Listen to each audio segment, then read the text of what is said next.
Injil itu kan ada Matius, Markus, Lukas, Yohanes ya, ada 4 Injil dalam Alkitab kita. Nah, masing-masing menceritakan Yesus sebagai sosok yang berbeda ya. Itu visi Allah ketika Roh Kudus menggerakkan mereka untuk menuliskan Injil. Nah, khusus Matius itu menceritakan Yesus adalah seorang raja ya. Jadi kalau kita lihat struktur Injil Matius itu terbagi dalam 6 bagian. Saya rindu sebagai hamba Tuhan, gembala tuh ngajarin jemaat Matius sampai tamat gitu. Jemaatnya tertarik enggak? Bahan sudah ada saya. Masalah jemaatnya tertarik enggak? Ya, hamba Tuhan aja enggak tertarik sama firman. Jadi kalau kita pelajari Matius secara keseluruhan, itu menceritakan tentang sang raja itu Yesus ya. Mulai kedatangannya 1, 2 otoritas sang raja, ini ayatnya ya yang warna biru. Lalu 2 ini terbagi menjadi 2 bagian. Mujizat itu bukan otoritas loh. Mujizat itu cuma autentikasi bahwa Yesus adalah suruhan Allah, utusan Allah, baru dia bikin mujizat. Tapi yang membuat otoritas Allah itu adalah firman ya. Coba baca pasal yang 7 ayat yang terakhir. 1 ayat aja kita baca. 2 ayat terakhir ya dari pasal 7 Matius. Untuk menunjukkan kepada jemaat bahwa otoritas itu bukan di mujizat tapi di firman. Dia banyak melakukan mujizat tapi firmannya salah. Matius pasal 7 ya. Nyala dari hadapanku, aku tidak mengenal kamu pembuat kejahatan itu. Jadi Matius pasal yang ke-7 itu akhir pengajaran Yesus di atas bukit ya. Ayat yang terakhir, 2 ayat terakhir coba baca. Matius 7 ayat 8. Dan setelah Yesus mengakhiri perkataan ini, takjublah orang banyak itu mendengar pengajarannya, sebab dia mengajar mereka sebagai orang yang berkuasa, tidak seperti ahli Taurat mereka. Kata orang yang berkuasa, kata berkuasa di sini pakai kata otoritas ya. Jadi otoritas ditunjukkan oleh firman. Jadi seorang itu naik jadi gembala, otoritas yang ada pada hidupnya firman. Seorang ayah, seorang ibu atas anak-anaknya, otoritas itu firman. Seorang suami kepada istri firman. Jadi jangan so galak suami kalau dia nggak ngerti firman. Ngajarin istri anaknya enggak, so galak sama anak. Pada dasar kamu nggak ngerti firman, nggak punya otoritas. Jangan secara biologis saja saya mengandung 9 bulan bangga. Maaf ya, bukan merendahkan. Perannya kan berbeda laki-laki dan perempuan. Kromosomnya kan lain, Y dan X itu secara biologis. Tapi itu peran. Nanti ada ajarannya khusus ketika Allah menganugerahkan keturunan kepada ibu ya. Jangan ngejar karir, anak dititipkan. Lalu si orang yang dititipi yang disalah-salahkan, mungkin salah. Tapi kamu sebagai ibu salah dari awal. Ini ya, jadi firman otoritas. Jadi mereka kagum mendengar khotbah Yesus, beda loh sama orang-orang ahli Taurat yang setiap hari mereka dengar. Orang Israel ini ya, karena Yesus berbicara sebagai orang yang punya otoritas. Nah 2 ayat terakhir ini judulnya kalau di Alkitab saya, The Authority of Jesus. Otoritas Yesus itu di firman ya, bukan di mujizat. Mujizat menunjukkan bahwa Yesus diutus Allah, itu saja. Yohanes pasal 3 ingat ya. Ketika Nikodemus pertama bertemu dengan Yesus, Nikodemus berkata apa? Kau rabi yang diutus Allah. Karena kau tidak bisa melakukan mujizat, tanda-tanda ajaib itu kalau Allah tidak bersuka dengan kau. Itu cuma autentikasi mujizat yang mengautentikasi. Benar, suruhan Allah. Lalu dengarkanlah firman-Nya. Itu otoritas. Ngerti sekarang jemaat? Membedakan antara mujizat dan firman. Jadi mujizat banyak tapi firman-Nya sesat. Yohanes pasal yang ke-7 ini juga. Ketika Yesus berkata, "Nyahlah dari hadapan kau pembuat kejahatan. Kami mengusir setan atas namamu, menyembuhkan orang atas namamu. Mujizat banyak, tapi firman-Nya error." Yesus katakan, "Enggak, aku enggak mengenal kamu. Maaf." Jadi mujizat itu sehebat apapun, setan bisa melakukan mujizat loh. Matius pasal 24. Ya, menyamar jadi malaikat orang dan sebagainya. Oke ya. Jadi bagian kedua, otoritas sang raja, otoritas Yesus itu ditentukan oleh firman ya. Bagian B-nya mujizat autentikasi, ini ayat-ayatnya. Lalu bagian ketiga, agenda sang raja, agenda Yesus ketika melayani dunia ya. Yang pertama penugasan ke-12 murid. Bagian A, lalu bagian B, misi sang raja. Nah, misi ini nanti dilaksanakan oleh murid-muridnya. Jadi penugasan ke-12 murid ini terdiri dari 3 bagian. Pemilihan dan penetapan murid atau rasul, lalu jadikan mereka rasul. Jadi rasul cuma 12, 13 ditambah Paulus. Jadi kalau zaman sekarang, gereja akhir zaman, ada yang mengaku nabi atau rasul, profet atau apostol. Nggak ada nabi rasul zaman sekarang, ya. Jadi Yesus yang mengangkat sendiri. Makanya Paulus kemana-mana berkata, aku rasul yang diangkat langsung oleh Yesus. Jadi 12 murid plus Paulus, itu rasul. Sudah berakhir, tugasnya sudah selesai ketika Alkitab selesai dituliskan. Ya, 12 Yudas berkhianat diganti oleh Matias secara random, ya, atas ide Petrus dengan cara undi menggantikan Yudas Iskariot yang mati karena sejak awal Yesus memilih dia untuk mengkhianati dia kok. Rencana Allah harus jalan. Jadi 12 plus 1 13, ya. Agenda sang raja ini nanti ini penugasan ke-12 murid, pemilihan penetapan, lalu bagian A2-nya pengutusan para murid, bagian 3-nya ciri-ciri pemuridan. Jadi ketika mereka memuridkan orang tuh, orang jadi murid itu bukan murid-murid, tapi murid Kristus, dan ada tanda tulis nama kitabnya. Jadi jemaat gereja tuh ada tanda-tandanya di sini. Walaupun kamu aktif ke gereja tiap minggu, bahkan super aktif dalam pelayanan, tapi kalau tidak memenuhi tanda-tanda, kamu bukan murid Kristus, kamu cuma jemaatnya dia, gembala kamu. Bedakan jemaat dengan murid Kristus, ya, yang harusnya yang berkumpul di gereja lokal ada murid-murid Kristus yang sudah dilahirkan kembali, ya. Nah, di bagian kedua pengutusan para murid inilah teks Alkitab yang kita bahas tadi muncul, ya. Jadi bagian A, A1, A2, A3. Bagian A2 ini pengutusan para murid. Ini ayat 5 sampai 23, ya, pasal 10. Disitulah kita ambil. Lalu bagian B, misi sang raja nanti dilaksanakan oleh murid-murid karena Yesus harus naik, ya, harus naik ke sorga setelah kematian, dikuburkan, bangkit, dia harus naik ke sorga, dimuliakan. Lalu dia mengutus murid-muridnya, pergilah ke seluruh dunia, ya. Pengutusan para murid, misi sang raja. Lalu bagian keempat, musuh-musuh sang raja. Bagian kelima, administrasi sang raja. Bagian keenam, karya penebusan sang raja. Nah, yang seterusnya sampai akhir itu amanat agung Yesus. Ini epilog penutup, ya, bagian ketujuh. Jadi bagian akhir sebelum Yesus naik ke sorga, Yesus memerintahkan murid-muridnya untuk melaksanakan penginjilan dan pengajaran firman. Baptislah atas nama Bapa, Anak, Roh Kudus, penginjilan, lalu ajarlah mereka apa yang sudah kuajar kepada kamu. Ya, jadi tugas gembala gereja tuh keluar penginjilan ke dalam pengajaran firman. Bagian ketujuh, ya, amanat agung Kristus. Mulai dari pasal 28 ayat 16 sampai 20 kalau nggak salah, ya. Coba baca nanti.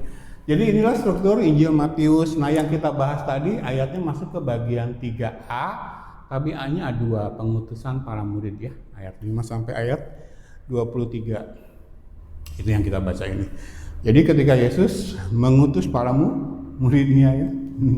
Pengutusan para murid. Yesus salah satu perintah itu ini. Ketika kamu datang ke satu desa, ke satu kota, ke satu rumah, mereka tidak menerima perkataan, itu mereka menolak kamu, pergi. Tapi sebelum pergi, kebaskan debu di kakimu. Sebagai petanda bahwa hukuman Sodom itu kecil dibanding mereka yang menolak berita tentang kerajaan Allah, ya. Bertobatlah karena kerajaan Allah sudah dekat. Jadi teks Alkitab yang kita ambil ini bagian ketiga dari Injil Matius, agenda sang raja, tapi bagian A2 ketika Yesus mengutus para murid, ya. Oke, kita lanjut.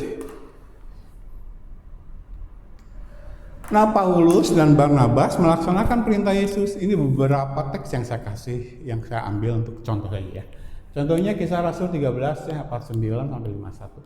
Lalu firman Tuhan disiarkan di seluruh daerah itu. Jadi selalu, ya, Paulus kemanapun pergi itu datangi sinagog, berusaha mengajar firman dengan berani, dengan tekun. Tapi ketika di sinagog ditolak, Paulus pergi ke pasar, lalu pergi ke ruang kuliah Tiranus, ya. Selalu ada sekelompok Yahudi yang menolak pengajaran Paulus ya. Orang-orang Yahudi menghasut perempuan-perempuan terkemuka yang takut akan Allah dan pembesar-pembesar di kota itu, dan mereka, orang Yahudi ya, sekelompok orang Yahudi yang menentang Paulus ini, menimbulkan penganiayaan atas Paulus dan Barnabas dan mengusir mereka dari daerah itu. Akan tetapi Paulus dan Barnabas mengebaskan debu kaki mereka sebagai peringatan bagi orang-orang itu, lalu pergi ke Ikonium. Jadi Paulus dan Barnabas pun ingat ajarannya Yesus. Oh, mereka nggak mau nerima pengajaran kami. Mereka menolak kami, kebaskan debu. Pergi ke Ikonium ya. Jadi murid rasul-rasul Yesus ketika melaksanakan tugasnya ngikutin apa kata Yesus. Nah, sebenarnya mengebaskan debu di kaki ini tradisi bagi orang Yahudi ya. Ketika mereka habis, kan zaman dulu jalan kaki kan di padang gurun. Ketika mereka selesai mengunjungi daerah Gentile, non-Yahudi, kafir, maka ketika pulang mereka membebaskan debu. Sebagai bukti penghinaan, karena orang Yahudi merasa tinggi ya. Sebagai keturunan Abraham itu merasa tinggi dibanding suku bangsa lain. Zaman dulu, zaman Yesus hidup. Jadi mengebaskan debu dalam perintah Yesus itu bawaan dari tradisi Yahudi sebagai penghinaan kepada non-Yahudi, dipakai oleh Yesus tradisi ini untuk. Jadi Paulus Barnabas pun lakukan itu ya. Jadi setelah di sinagog jelas-jelas ada sekelompok Yahudi yang menolak mereka, Paulus dan Barnabas bahkan diusir. Sebelum diusir mereka mengebaskan debu di kaki mereka sebagai peringatan, lalu pergi. Jadi peringatan dulu loh. Kita mengebaskan debu itu peringatan. Hati-hati loh, kamu menolak saya karena kamu menolak perkataan saya tentang kerajaan Allah. Hati-hati. Nanti ketika Yesus datang kali yang kedua, hukuman Sodom dan Gomora sedikit dibanding hukuman kamu. Hati-hati. Jadi karena saya seorang hamba Tuhan yang punya otoritas ilahi tadi atas firman ya, bukan mujizat ya, firman. Karena saya tahu pribadi saya adalah hamba Tuhan yang punya otoritas Allah, lewat firman ya. Maka ketika orang macam-macam dengan saya, hati-hati. Ini peristiwa yang pertama ya, ketika Paulus dan Barnabas mempraktekkan nasihat Yesus. Yang kedua, Kisah Rasul 18 ayat 5-7. Ketika Silas dan Timotius datang dari Makedonia, Paulus kan bekerja ya, sempat bekerja kan membuat tenda dengan Priscilla dan Aquila. Karena satu rumah kerjaannya sama, bikin tenda dari kulit. Lalu Paulus ikut karena Paulus tidak mau menerima pemberian jemaat Korintus. Mereka memberi tapi nggak menerima firman. Sorry, aku lebih baik mati daripada menerima uang kamu. Maka untuk mencukupi dia dan timnya, maka Paulus bekerja.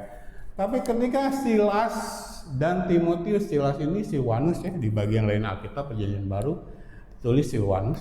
Ketika Silwanus dan Timotius datang dari Makedonia bawa uang persembahan dari jemaat Makedonia, Paulus berhenti bekerja. Paulus dengan sepenuhnya dapat memberitakan firman di mana ia memberi kesaksian kepada orang-orang Yahudi bahwa Yesus adalah Mesias. Berita tentang kerajaan Allah. Jadi hamba Tuhan boleh kerja nggak? Boleh cari uang nggak? Boleh kalau kasusnya seperti Paulus. Jadi ketika kita menerima berkat-berkat lahirnya ini, kita diingatkan bahwa kita harus menjalankan tugas kita. Itu yang walaupun secara manusia saya harus akui jujur gitu, bahwa ada kalanya saya malas, pengennya marah-marah mulu di rumah juga. Tapi diingatkan Tuhan lagi, gitu. Ada orang-orang yang support kamu ini. Jadi hamba Tuhan boleh kerja enggak? Jadi hamba Tuhan karena penghasilan dari persepuluhan sudah melimpah, kerjanya jalan-jalan ke luar negeri tiap minggu ke Bangkok, makan sore aja harus di Thailand, di Bangkok. Naik plane balik lagi ke Indonesia. Karena persepuluhannya sudah gede. Atau main saham. Karena penghasilannya sudah gede. Jangan ya. Nah, Paulus ketika dapat kiriman dari Silwanus dan Timotius dari jemaat di Makedonia, Filipi ya, salah satunya. Paulus penuhnya memberitakan firman. Jadi fokusnya firman. Oh, kalau sudah dapat kiriman, ya sudah saya berhenti bikin tenda. Saya fokus mengajar firman. Ya, Paulus. Tetapi ketika orang-orang itu memusuhi dia dan menghujat, ia mengebaskan debu dari pakaiannya dan berkata kepada mereka, biarlah darahmu tertumpah ke atas kepalamu sendiri. Aku bersih tidak bersalah. Mulai dari sekarang aku akan pergi kepada bangsa-bangsa lain. Maka keluarlah ia dari situ. Jadi Paulus, ada kelompok Yahudi yang selalu menentang dia. Dia kebaskan debu, lalu dia pergi. Ya. Paulus pergi ke bangsa-bangsa lain. Keluarlah dia dari situ lalu datang ke rumah seorang bernama Titius Justus yang beribadah kepada Allah dan yang rumahnya berdampingan dengan rumah ibadat. Jadi kalau sudah diusir di sini pergi. Tapi sebelum nah Paulus itu menambahi perkataan Yesus. Dan Yesus berkata, kebaskan debu di kakimu. Lalu apa? Hukuman Sodom dan Gomora kecil daripada hukuman orang yang menolak. Paulus tambahkan, nih, biarlah darahmu tertumpah ke atas kepalamu sendiri. Saking jengkelnya Paulus diusir-usir, dia nggak nyusahin jemaat, nggak mau pemberian jemaat juga, dia mendingan kerja. Dia sudah berani menyampaikan firman, tapi ditolak firmannya. Akhirnya darahmu tertumpah ke atas kepalamu sendiri. Ya, lalu dia pergi ke rumah Titius Justus. Jadi Paulus dalam pelayanannya melakukan nasihat Yesus.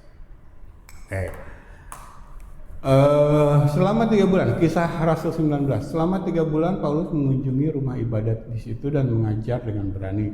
Oleh pemberitaannya ia berusaha meyakinkan mereka tentang kerajaan Allah. Jadi beritanya cuma kerajaan Allah, bertobatlah kerajaan Allah sudah dekat. Tetapi ada beberapa orang yang tegar hatinya. Mereka tidak mau diyakinkan, malahan mengumpat jalan Tuhan di depan banyak orang. Karena itu Paulus meninggalkan mereka dan memisahkan murid-muridnya. Pemisahan. Dan setiap hari berbicara di ruang kuliah Tiranus jam 11 pagi sampai jam 4 sore.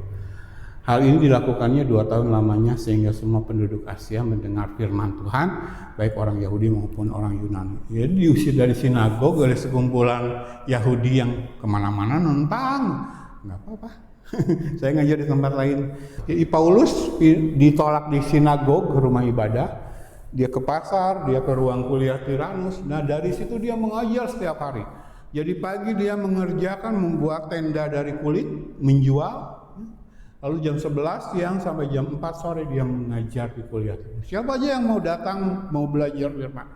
Akhirnya semua penduduk Asia kecil ya, Asia di sini Asia kecil, sekarang Turki, Asia Minor mendengar firman Tuhan. Baik orang Yahudi maupun orang Yunani. Tujuan kita orang mau dengar firman. Biarin cuma di YouTube. Biarin nggak dianggap bergengsi sama orang-orang. Tapi yang menjadi kebanggaan saya, kebanggaan kita adalah ketika mengajar firman ya. Jadi Paulus pun begitu sampai seluruh Asia kecil mendengar tentang firman Tuhan. Masalah mereka mau bertobat atau enggak yaitu urusan Roh Kudus. Yang penting tugas Paulus terlaksanakan ya. Seluruh penduduk Asia mendengar firman Tuhan, baik orang Yahudi maupun orang Yunani. Oke, lanjut. Jadi yang mau terima saja, yang nggak mau terima lepaskan dulu ya. 9-10 tahun sudah cukup lama ngabarin mereka. Oke, terakhir ya, pagi hari ini orang mistik seperti Pantekosta karismatik bilang, ngapain buka Alkitab belajar firman, ngapain? Yang penting pengalaman. Kamu belum mengalami sih. Otoritas itu firman. Yesus aja yang Allah menjadi manusia otoritasnya firman. Maka hamba-hamba Tuhan otoritasnya firman, bukan mujizat, bukan pengalaman pribadi. Paulus buka kitab, mengajar, ya.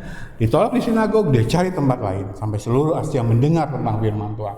Sampai akhir hidupnya menjelang dia dalam penjara, sebelum dibuang ke Denjeon ya, penjara bawah tanah, nggak boleh ketemu orang kalau di sana. Tapi selama masih tahanan rumah dia mengundang orang-orang ke rumahnya. Ya. Sampai akhir hidupnya Paulus buka Alkitab, mengajar firman. Ini diceritakan di sini. Ini slide terakhir pagi ini. Kisah 28 ini kisah Rasul pasal terakhir ya. Lalu mereka menentukan suatu hari untuk Paulus. Pada hari yang ditentukan itu, datanglah mereka dalam jumlah besar ke tempat tumpangannya. Masih tahanan rumah ya Paulus. Ia menerangkan dan memberi kesaksian kepada mereka tentang kerajaan Allah. Tetap beritanya tentang kerajaan Allah. Dan berdasarkan hukum Musa dan kitab para nabi, ia berusaha meyakinkan mereka tentang Yesus. Hal itu berlangsung dari pagi sampai sore. Ada yang dapat diyakinkan oleh perkataannya, ada yang tetap tidak percaya. Lompat ke ayat 29 dan 24. Dan setelah Paulus berkata demikian, pergilah orang-orang Yahudi itu dengan banyak perbedaan paham antara mereka. Jadi tugas gembala itu jangan memusingkan. Jemaat mau percaya mau nggak percaya terserah. Itu urusan Roh Kudus, itu urusan kamu dengan Tuhan. Tugas sama Tuhan adalah menyampaikan firman apa ada pergi sana. nyari pujian sana. 2 minggu ini ada 2 yang ngomongin saya lewat WA. Pak Pendeta, saya mau ikut ibadah hari Minggu jam berapa? Saya bilang cicip dulu ya YouTube-nya. Di kami fokusnya pengajaran firman. Ibu berkenan nggak? Saya jawab, hari Minggu jam 8 pagi. Tapi kita perintisan dan fokusnya pelayanan pengajaran firman. Ibu cicipi YouTube kita. Kalau nggak berkenan, carilah gereja lain. Dan Paulus tinggal 2 tahun penuh di rumah yang disewanya sendiri itu. Ia menerima semua orang yang datang kepadanya. Dengan terus terang dan tanpa rintangan apa-apa, ia memberitakan kerajaan Allah dan mengajar tentang Tuhan Yesus Kristus. Itu hamba Tuhan yang benar. Tugasnya cuma menyampaikan firman apa adanya. Rindu banget saya sebagai gembala bisa mengajar firman jemaat Kejadian sampai Wahyu. Jemaatnya mau nggak? Ya. Jadi Paulus sampai akhir hidupnya menjelang kematiannya di bawah Nero dipancung. Dia membuka Alkitab, mengajar tentang Tuhan Yesus Kristus. Ya. Dia berusaha meyakinkan orang. Nah, sebagai penutup, mundur ke ayat sebelumnya, ada satu hal yang ingin saya sampaikan ke jemaat. Terakhir ya, ini mengajar dengan berani Paulus ya kepada orang-orang. Oleh pemberitaannya ia berusaha meyakinkan ini dalam bahasa Inggris ditulis disputing and persuading, berusaha meyakinkan ya, disputing and persuading. Ini ada 2 kata sebenarnya dalam bahasa asli. Dialegomai, say thoroughly, jadi discuss, reasoning. Jadi nalar dipakai ya, reasoning itu bernalar. Belajar kita tuh nalar dipakai. Pantai karismatik kan mistik, kayak orang bertapa di bawah air terjun atau di dalam gua atau di dalam kuburan. Jangan pakai nalar kalau iman Kristen. Bagaimana kamu bisa menerangkan ke orang? Jadi yang pertama dialog ya. Dialegoma itu asal kata dialog. Dorohli ya, saya dorohli memperkatakan, menerangkan dengan seksama, lengkap. Lalu discuss, reasoning, bernalar, and persuading, meyakinkan. Itu dari kata peito, convincing by argument. Orang BPDI itu di grup males gitu, ikutan grup 9 tahun ikutan grup, hamba Tuhan, aku gembala, tapi yang diposting personal opinion gitu. Om, ayatnya mana? Om, ayatnya mana? Om, ayatnya mana? Ini pendapat pribadi, pendapat Allah dalam Alkitab, kebenaran. Karena di sana ada convincing by argument, meyakinkan orang dengan argumen Alkitab ya. Ketika menerangkan pun menerangkan dorohli. Paulus ini begini, saya dorohli, discuss, reasoning, and peito, ini convincing argument. Jadi ketika memposting sesuatu itu argumennya Alkitabiah dan menerangkan dengan jelas seperti Paulus. Jadi Paulus mau di rumah ibadah, mau di pasar, mau di ruang kuliah Tiranus, siapapun yang datang, yang dia lakukan memberitakan tentang kerajaan Allah, tentang Yesus Kristus. Ini yang dia lakukan, kan? Disputing and persuading. Jadi meyakinkan orang tentang kerajaan Allah itu Alkitab, argumennya Alkitab, lengkap, jelas, menyeluruh. Itu tugas hamba Tuhan. Orang mau percaya mau tidak terserah. Nah, dibuktikan dengan teks terakhir ini ya. Ada yang pergi menggerutu. Banyak orang yang tidak mengikuti Yesus lagi. Ingat? Ya, murtad karena mendengar firman. Oh, itu otoritas saya. Kalau saya berani naik mimbar, kalau saya berani mengakui saya gembala, memimpin jemaat, otoritas saya dari Allah. Bukan dari organisasi. dari Allah. Dan itu adalah firman. Ya, Yesus sendiri firman yang menjadi otoritas dia ketika melayani dunia.